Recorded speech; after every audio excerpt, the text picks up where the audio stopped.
The night is still, the hallway's empty, but the air feels heavy, as if unseen eyes are following. Somewhere in the shadows, typewriters clatter on their own, and footsteps echo when no one is there. Tonight, on Ember Narrator, we'll venture into those quiet dorm corners, confront whispers and uncover the stories that linger long after the lights go out. Don't look away. You know how dorms are at night. Even when it's late and the hall is supposed to be quiet, there's always something. Someone slamming a door, music leaking through the walls, the hum of the vending machine, or the sound of microwaved ramen cups popping open at 2 a.m. But my freshman year, there was one room that stood out. It wasn't because of noise, or the smell, or even the person inside. It was because of the light. Every single night, no matter what time it was, the door across the hall from mine had a thin, steady strip of yellow glow leaking out from under it. You could walk down the hall at 3 in the morning, or 5, or just after a night out, and there it was, always on. At first I thought it was normal. Maybe my neighbour was just an insomniac. Maybe he liked to study all night, or game with the lights blasting. But the longer I lived there, the more I realised it wasn't that simple, because nobody had actually seen him. Not once. It started with sounds. I'd wake up to the soft shuffle of footsteps, back and forth across the hall, not hurried like someone getting ready for class, not light like pacing, heavy, deliberate, like someone was dragging their shoes across the floor, never stopping, never resting. One night I opened my door, thinking I'd catch him walking, but his door was shut. The light was still there, glowing faintly, but the shadow underneath wasn't pacing. It was moving slower, stretching, shrinking, like someone swaying just inches from the crack. I closed my door without saying anything. For the rest of the night I lay there listening to the footsteps continue. A week later, one of the girls down the hall knocked on my door at 2 in the morning. She whispered, almost shaking, "Do you see it too?" When I asked what she meant, she said she couldn't sleep. She had woken up thirsty, stepped out to grab water from the fountain, and swore she saw him. Saw our neighbour standing perfectly still in the hallway, facing her door. But when she blinked, he was gone. Only that glow spilling from underneath his door was left. The whispers started after that. Other people on the floor said they'd heard knocking, not from the outside of his door, but from inside. Slow, patient, like knuckles tapping wood from within. And the weirdest part, nobody could remember him moving in. No boxes, no luggage, no face to match the room. Just the light. I told myself I was imagining it until the night I finally knocked. It was just after midnight. The hall was dead quiet. The light under his door glowed the same way it always did. I took a deep breath, lifted my hand, and knocked. No answer. I knocked again, harder this time. Still nothing. Finally, I gripped the knob. My heart was pounding so loud I could barely hear. Slowly I turned it. It wasn't locked. The door creaked open, just enough for me to peek inside, and the room was empty. No bed, no desk, no dresser, just 4 blank walls, a bare floor, and in the middle of it, a single lamp sitting on the ground, its bulb flickering like it was about to burn out. I froze. My mouth went dry. The lamp buzzed once, flared, and then the bulb went dark.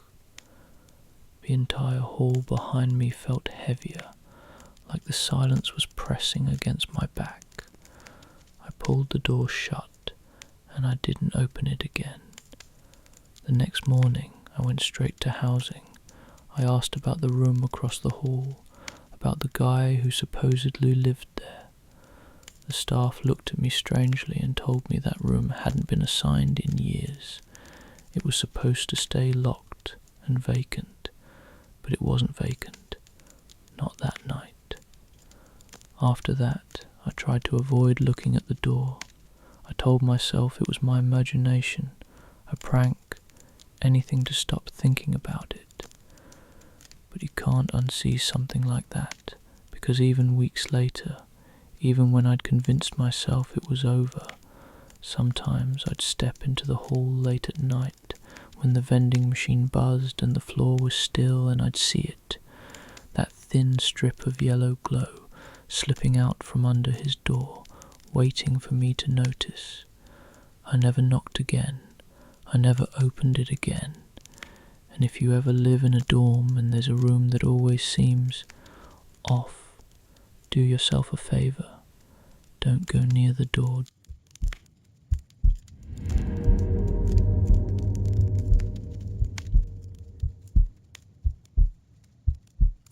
Dorm life is crowded. That's the first thing you learn. The rooms are too small, the walls are too thin, and you end up sharing your personal space with strangers. Sometimes friends, sometimes people you barely know. You tell yourself you'll get used to it.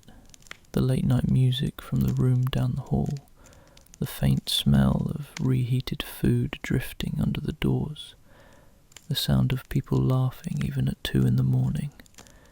But there's something you never get used to, something that feels different from noise or mess or roommates who don't respect your space. It's that moment when the air shifts, when you're lying in your bed and you can feel someone else is in the room with you. That's what happened to me and my roommate freshman year. At first, it was little things, things you could ignore, things you could laugh off, but it didn't take long before we realized we weren't alone. It began with objects moving, not a lot, just enough to notice. I'd leave my desk chair tucked in before class, and when I came back it would be angled toward the bed.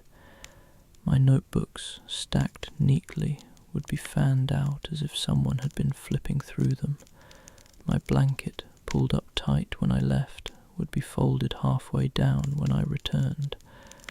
I thought it was my roommate messing with me, but he swore it wasn't him. He even showed me his schedule to prove he wasn't around when it happened. He laughed about it, told me I was just tired, stressed from classes. I wanted to believe him, but then he started noticing it too. One night, he shook me awake. His eyes were wide, his voice low. Do you hear that? At first, I thought it was just the hum of the air conditioner, the steady buzz of the hall light outside our door. But then I heard it, a soft, rhythmic sound, not quite footsteps, not quite breathing, more like fabric brushing fabric, as if someone was shifting their weight slowly, back and forth. It wasn't coming from the hallway. It was coming from inside our room. We jumped up, turned on the light. The room was empty, nothing out of place, at least nothing obvious. But then I noticed the chair. It wasn't tucked under my desk anymore. It had been turned just slightly toward the middle of the room. After that, We couldn't ignore it. We started noticing the door. No matter how many times we locked it, sometimes we'd come back from class and find it cracked open. Not wide, not swinging, just barely ajar, like someone had been standing there, watching. Fridge too. A little cube fridge under my roommate's desk. We'd hear it click in the middle of the night, like someone had tugged the handle. And when we looked, the door would be hanging open, just an inch. We joked about it at first, called it our third roommate, called it the uninvited guest. It was easier to laugh than admit we were scared, but the laughter didn't last. Not after the breathing started. It was late, maybe 2 or 3 in the morning. I woke up for no reason. The room was dark, the blinds pulled, the streetlight outside throwing faint orange lines across the floor. I lay there, still, listening. That's when I heard it. Not my roommate's breathing, I knew what that sounded like. This was different. Fainter, slower, coming from somewhere between our beds. I opened my eyes, careful not to move. And that's when I saw the shadow. 2 feet, bare, standing at the foot of my bed.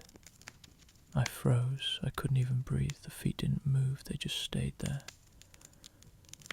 A heavy silence stretched on and I thought I was going to pass out, then slowly the shadow turned. I shut my eyes. When I opened them again, it was gone. The next morning I didn't say anything, but my roommate did. He looked pale, exhausted. He told me he hadn't slept. Said in the middle of the night he felt the weight of someone sitting down on his mattress. The springs creaked, the bed dipped, and for a moment he swore he felt someone lean close, like they were staring right at him in the dark. We stopped joking after that. We tried everything, double locking the door, blocking it with a chair, even leaving music playing on a loop to make the room feel less empty. But none of it mattered. The feeling stayed. The noises stayed. Sometimes the lamp on his desk would turn on by itself. Sometimes the closet door would be cracked when we knew it was shut. And once, only once, I woke up to see the outline of a figure in the corner of the room, not standing, crouching, watching. I blinked and it was gone, but I never forgot it. By the end of the semester we barely slept. Every sound made us tense. Every night we wondered if the uninvited guest would show itself again. When move-out day finally came, we packed our things as fast as we could. Neither of us said it out loud, but I knew we were both thinking the same thing. We couldn't wait to get out. But here's the part that keeps me up even now. On my last trip down the hall, carrying a box, I passed our old room. The door was closed, locked, empty. But when I looked down just for a second, I swore I saw it. That thin strip of shadow under the door. But here's the part that keeps me up even now. On my last trip down the hall, carrying a box, I passed our old room. The door was closed, locked, empty. But when I looked down, just for a second, I swore I saw it. That thin strip of shadow under the door. Not the glow of light this time. Just the faintest, darkest line, as if something inside was standing too close. I didn't wait, I didn't knock, I didn't even look back. But even now, years later, every time I wake up in the middle of the night, when the air feels too heavy, when the silence feels wrong, I can't help but glance at the foot of my bed. And I wonder if the uninvited guest ever really stayed behind.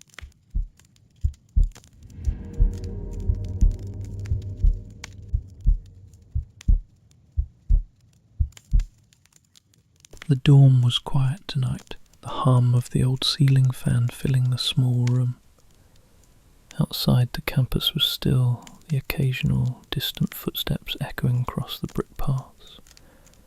You could almost feel the walls breathing, as if the building itself had secrets it refused to share. I want to tell you about the semester I met my roommate, a semester that started ordinary, but ended with questions I still can't answer. If you ever shared a dorm room with someone new, you know the small noises, the shifting shadows, the way silence can feel heavy. Lean in and I'll tell you what happened. When I arrived at Eastwood University, I was excited and nervous in equal measure. Freshman year meant new beginnings, and my dorm room felt like a blank canvas. 2 beds, 2 desks, a pair of closets, and a single flickering fluorescent light overhead. I had a roommate assigned at random. His name was Alex. Alex was quiet. Too quiet, some might say. The first week passed without incident. We exchanged polite greetings, shared the bathroom schedule, and silently settled into our routines. I chalked it up to him being shy, until the second week. That's when I started noticing the small things. Books would be slightly out of place on his desk, even though he insisted he hadn't touched them. Notes I left for him would disappear, only to reappear folded neatly inside his notebook.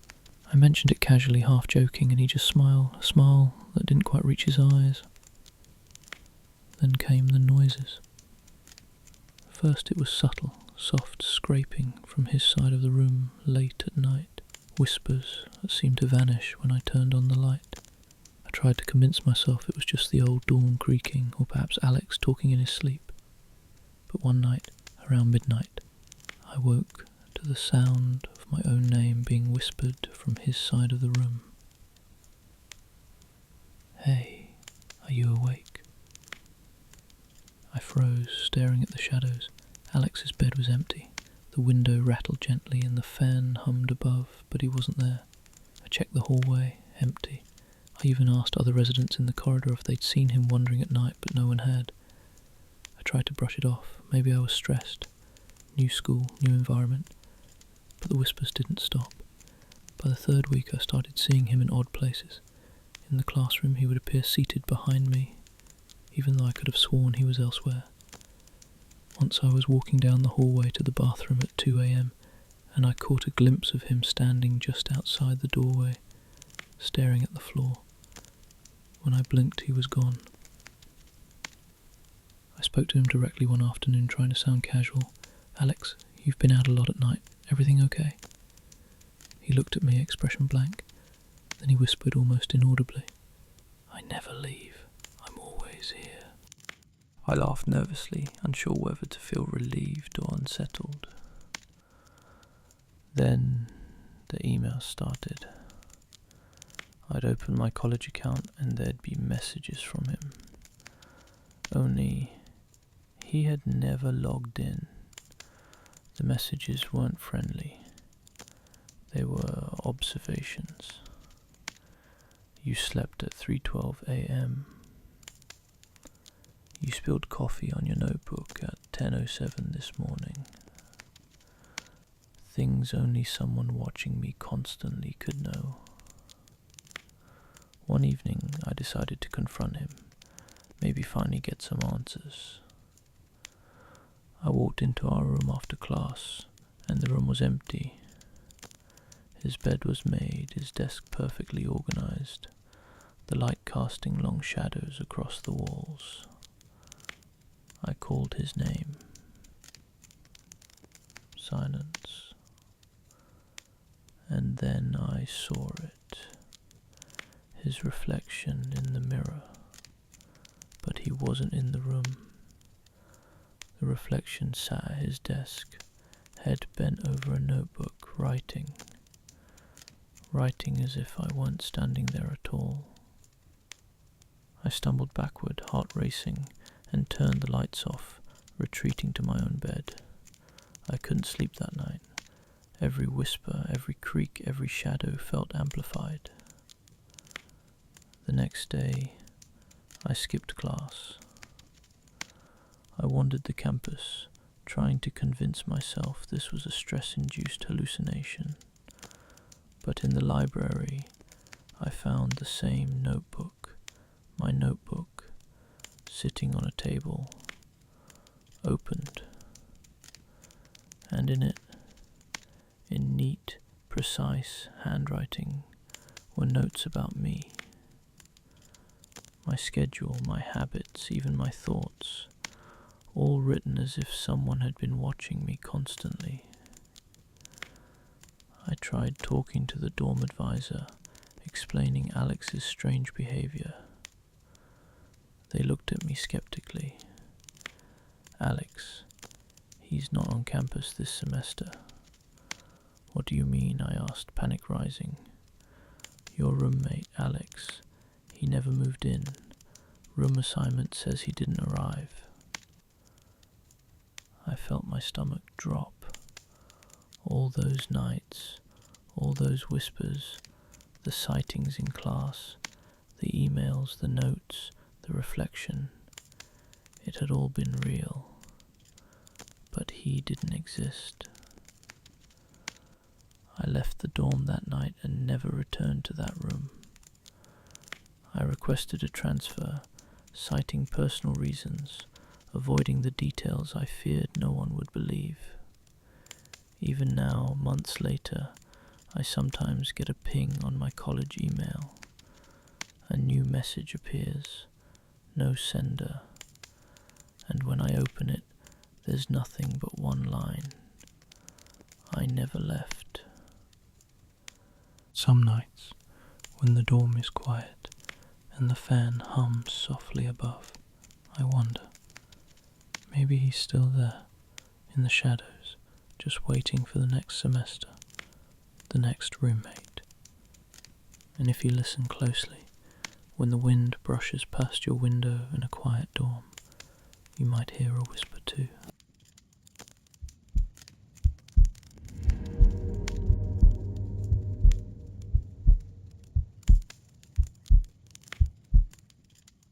The campus was quiet, except for the faint hum of fluorescent lights in the deserted classroom.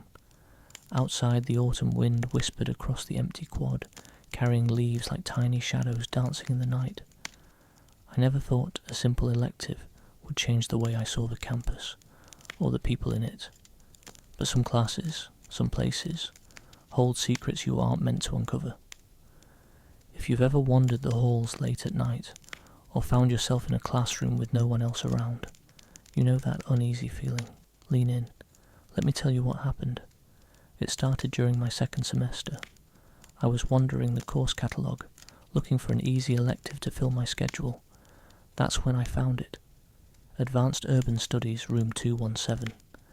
Professor M. Audley. I had never seen the course listed in previous catalogues, but the registration page was real enough, with a schedule and room number. On the first day I arrived early. Room 217 was on the third floor of the oldest building on campus, the one everyone warned was haunted. The door creaked as I pushed it open, and the classroom was empty except for neatly arranged desks and a chalkboard with faint smudges of writing.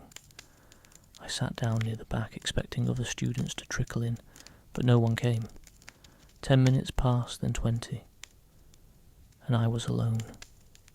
Then a voice, soft, almost a whisper, coming from the front of the room. "You're early." I froze. "Professor M," I called. No answer. The room felt colder. I glanced around and the desk looked normal, the windows dark with the late afternoon sun fading. I told myself I was imagining it. I was tired from classes, from the dorm, from adjusting to campus life. But it didn't stop. Every day I went to class, I was the only student. The professor never appeared physically, yet the lessons were always there. Scribbled notes on the board, exercises left on my desk, emails from a mysterious account that didn't exist in the university directory. One day, curiosity got the better of me. I stayed after class, waiting, watching, trying to catch Professor M. Hours passed. Then I noticed something strange. The chalkboard writing wasn't random. It contained observations about me. notes on what I wore when I arrived, even small habits I didn't notice myself. That night I returned to the dorm, unsettled. I tried asking my roommate Lisa about the course. Advanced Urban Studies? Never heard of it. Are you sure it's real? She said, frowning. I checked the online course catalogue. Room 217. Not listed. Professor M. No record. Every reference I had, emails, syllabi, class notes, vanished. It was as if the class existed only when I was there, and only for me. Weeks passed. I started seeing strange patterns. In the library I'd catch glimpses of chalkboard symbols scrawled on loose papers, faint enough to vanish when I approached. In the hallways I'd see a figure at the end of the corridor, tall, shadowy, always just out of reach. I began noticing my own reflection and acting strangely. Sometimes it would linger longer than normal, or mimic movements a fraction too slowly. One evening, I couldn't take it anymore. I decided to confront the building itself. Room 217 was locked. The keycard reader blinked red. I swiped my card over and over, but the door refused to open. Then, I heard it. A faint scratching like chalk against a board coming from inside. I backed away, heart pounding. The scratching grew louder, then stopped abruptly. Silence, except for a faint whisper, almost apologetic. You shouldn't be here. The next day I went to the registrar's office. I asked about room 217, Professor M, the Advanced Urban Studies course. The clerk looked puzzled. We have no record of that class ever existing, or any Professor M. I left, confused, frustrated, and more than a little scared. That night I checked my email again. A new message had appeared. No sender, subject line blank. I opened it. Inside was a single line. Class dismissed, for now. I never registered for that course again. I avoided that building entirely. But sometimes late at night in my dorm room, I swear I hear scratching, faint chalk against a board, and I see the faintest shadow moving at the edge of my vision. Some classes aren't meant for grades. Some are meant to watch, to teach. You. And maybe, just maybe, they're still ongoing, somewhere on campus, waiting for the next student to walk in.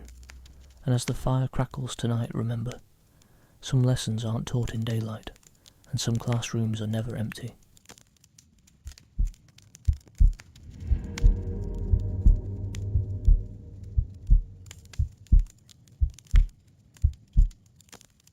The dorm was quiet except for the faint hum of the fluorescent lights overhead.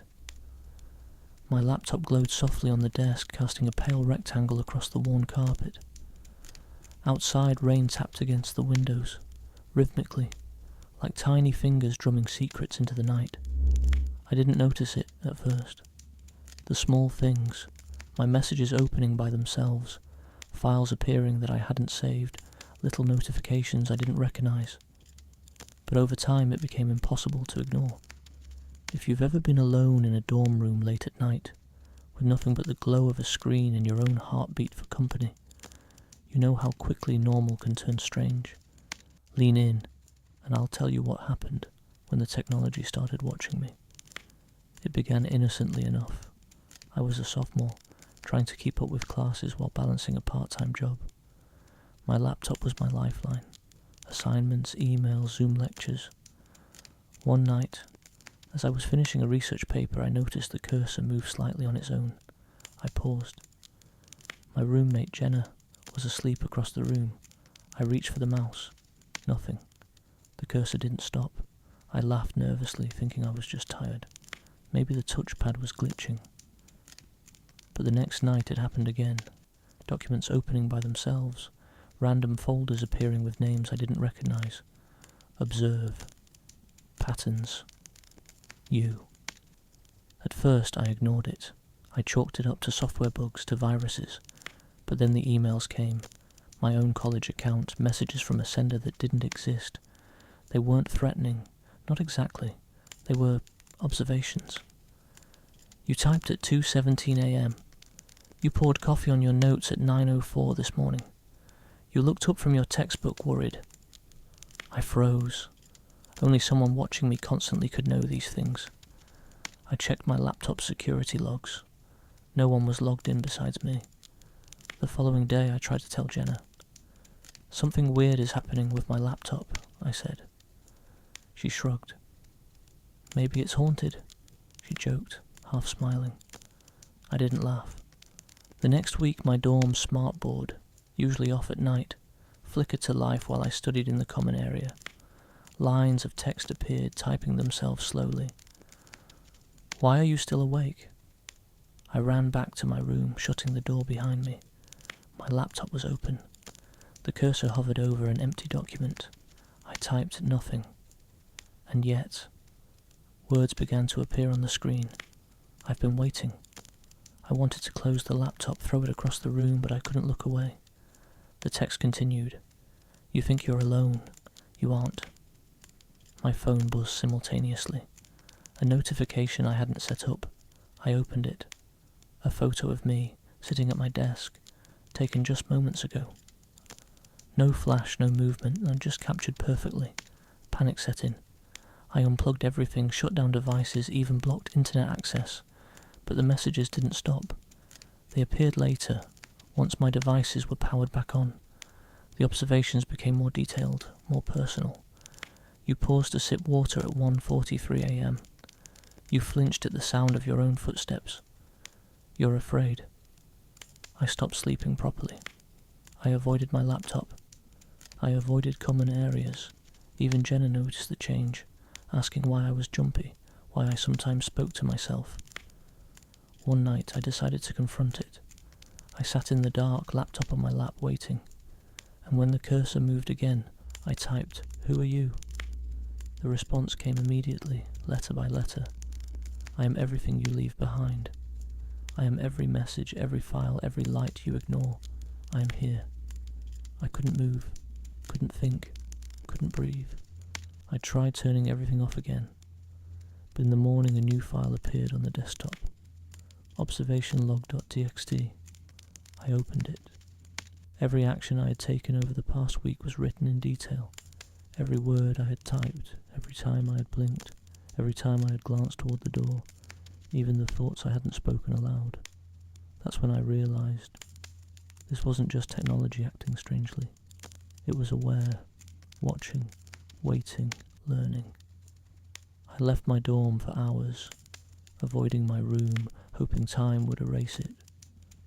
When I returned, the laptop was open again. The screen read a single line.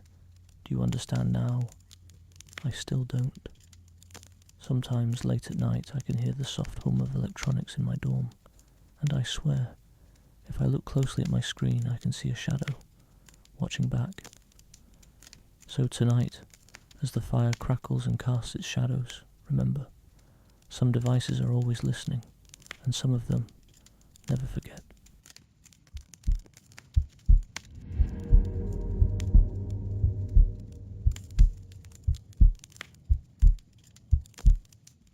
The dormitory was cloaked in shadows, the flickering glow of gas lamps barely lighting the narrow hallways. Rain tapped against the tall, leaded windows, and the wind whispered through the brick walls like it carried secrets. My typewriter rested on the desk, ink ribbons catching the dim lamplight, casting small moving shadows across scattered papers. Each creak of the floorboards echoed, amplifying the isolation.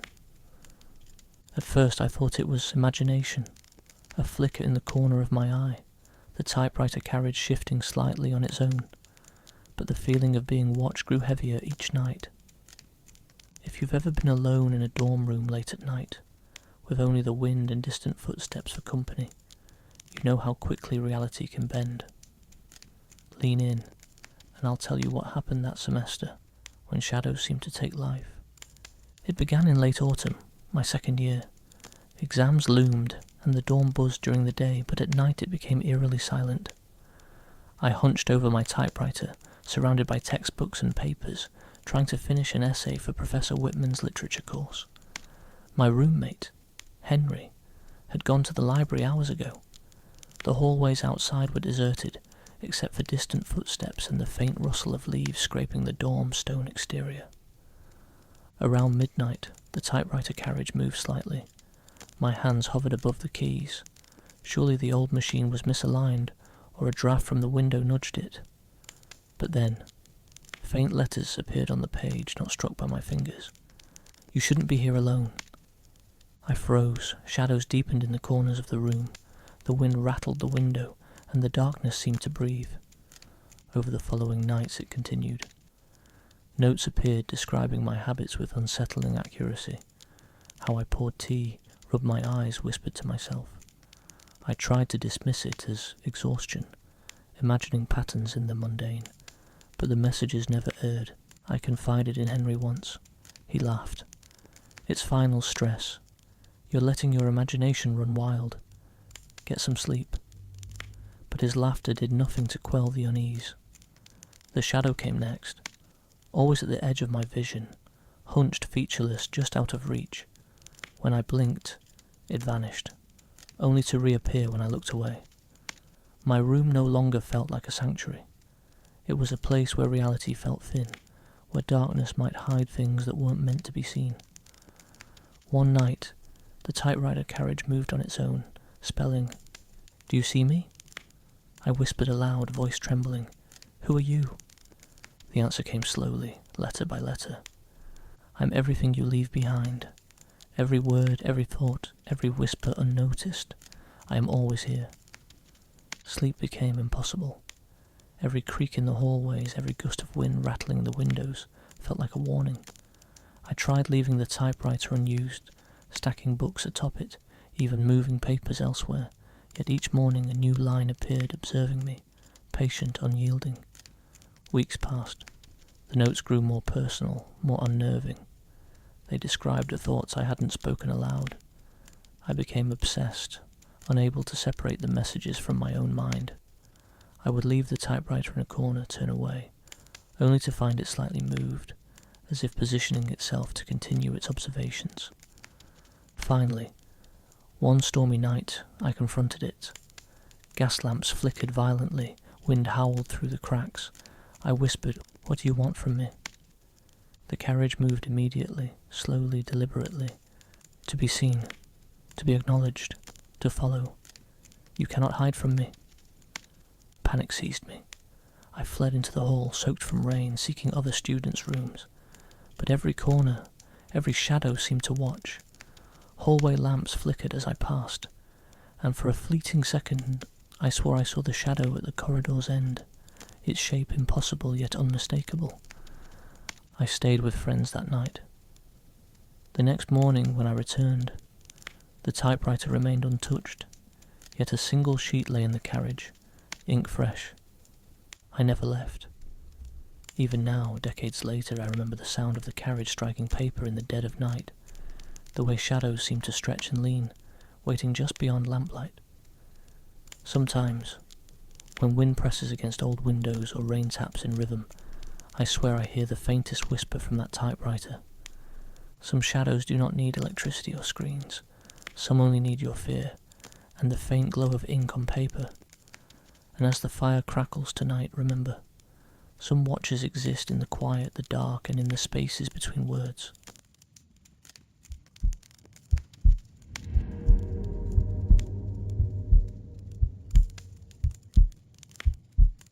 Some of you are trembling, some falling asleep, and some still staring into the flickering flames, wondering what's real. But remember, the darkness is patient, and the stories don't end with the crackle of tonight's fire. Stay nearby, keep your ears open, and soon we'll return with more tales to chill your blood and leave you glancing over your shoulder.